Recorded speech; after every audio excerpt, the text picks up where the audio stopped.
Wir sind hier bei der Präsentation von Call of Duty Black Ops 2 und ich sitze hier, um ein kleines Pläuschchen zu halten. My name is Jay Puryear. I'm the Director of Brand Development for Treyarch Studios. Hi, nice to have you here. Thank you. A pleasure to have you. Pleasure to be here. You changed a lot in Call of Duty for Black Ops 2. You're going into the future. Why is that? And how much did you change? Right. So for us, it's really the near future, right? So we're going to 2025.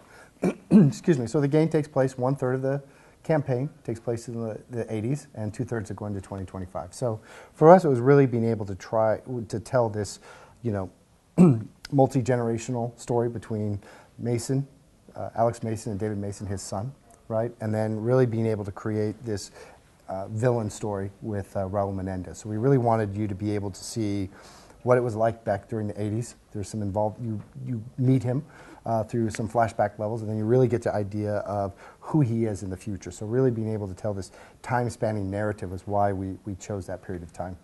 Okay, was it more interesting for the writing people to go into the future or for the people who are creating weapons? I think a little bit of both, right? So I think for our storytelling, right, really you get the chance to know who he is, right? So you can really have a deeper character, a deeper understanding of who he is. So when you have the branching storyline, when you have those choices in the campaign, you actually feel emotionally connected to the story, right? Mm-hmm. So really the writers have done a great job of really making it the player's story. So how do you want that story to unfold?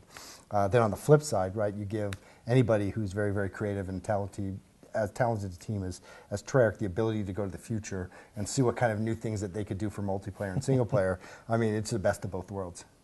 Okay, thinking of the future reminds many people of laser guns and stuff. You told in the presentation drones were fought by drones right. already now. Mm-hmm.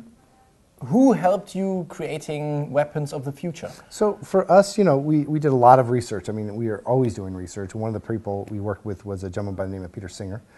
He's works for the Brookings Institute, and where he really is a technologist that says and advises military leaders and world leaders to say, here's the technology today. This is what it's going to look like, in the future, and really working with him and understanding where technology is going, because currently obviously there's a lot of technology that are helping our soldiers around the world today, but really what does that look like in the future, and really looking at how technology as it grows and it expands, how it's real and how it's, Call of Duty's always been about plausible reality. Mm-hmm. You saw in the demo some of the tech that we were using, so it really feels like, the near future. Okay, you mentioned it, now I have to ask for them, what gimmicks are there in the game?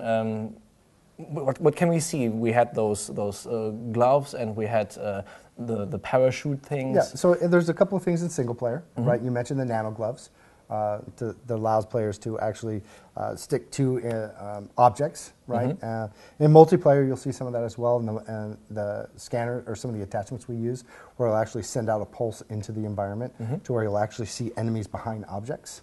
Right, so really looking at how certain pieces of technology would actually play within our universe. Okay, single player is one part. The other part is the multiplayer experience.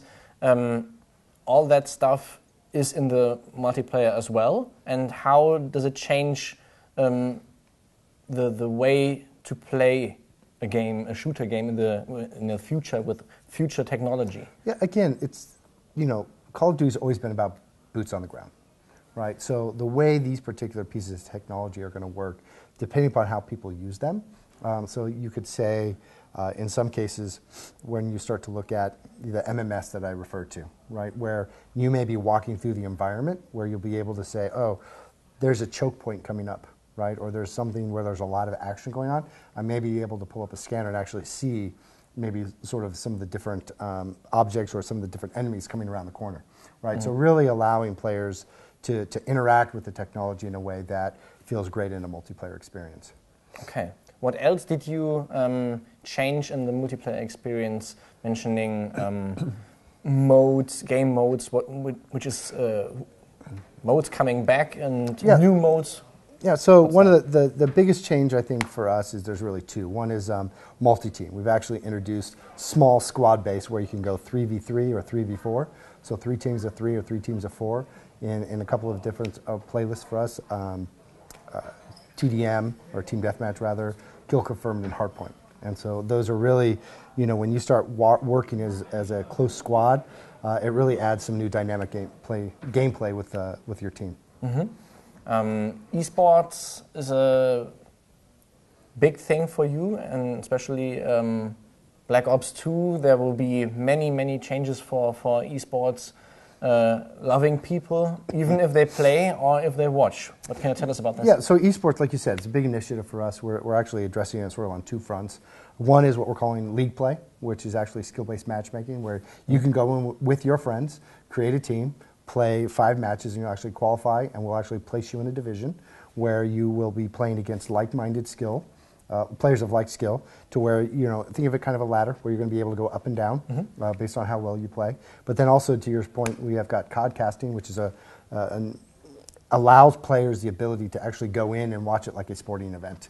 Right, where you can go in and see all of the different interaction that's going on, where people are going, how they're playing the game. There's features where you can actually listen in if you want, or if you want to be a codcaster yourself, you can actually go to one of your old files and actually one of your old games, you can actually codcast it again.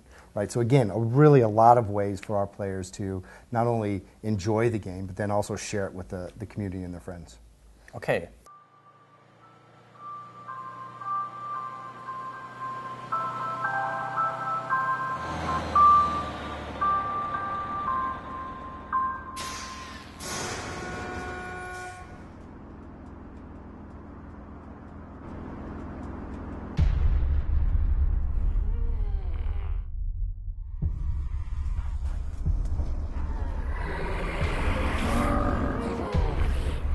The last part, and for me personally, the most interesting part is zombies. Yes.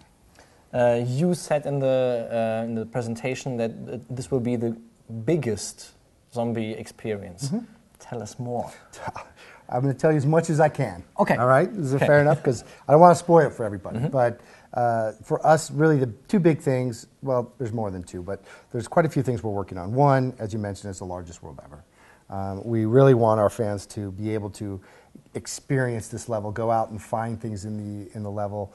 We have this bus that you may have seen on the trailer where, the bus is a new strategy that players are going to be able to employ, where you can actually get on the bus if you want to go to some of the different areas, or maybe you can send your friend on the bus to go maybe find some buildables in the environment and come back. So really looking at how the bus becomes this new play mechanic where people are going to have to use a bus in a new strategy, to where, when do I get on the bus? When don't I get on the bus? When do I leave a particular area? We've got buildables, right? Mm-hmm. We've got the ability to do custom games where players can go in and create their own zombies experience. So there's just a lot of stuff in zombies for players, not only for people who've enjoyed it in the past, but also in the future. Okay. One more feature I would talk about, I would like to talk about with you, is Pick 10. So we have all those crazy future weapons and future stuff. How do you balance it for multiplayer games, that not everybody has the power gloves and is jumping around everywhere with super weapons? I'm sure there's no power gloves in multiplayer.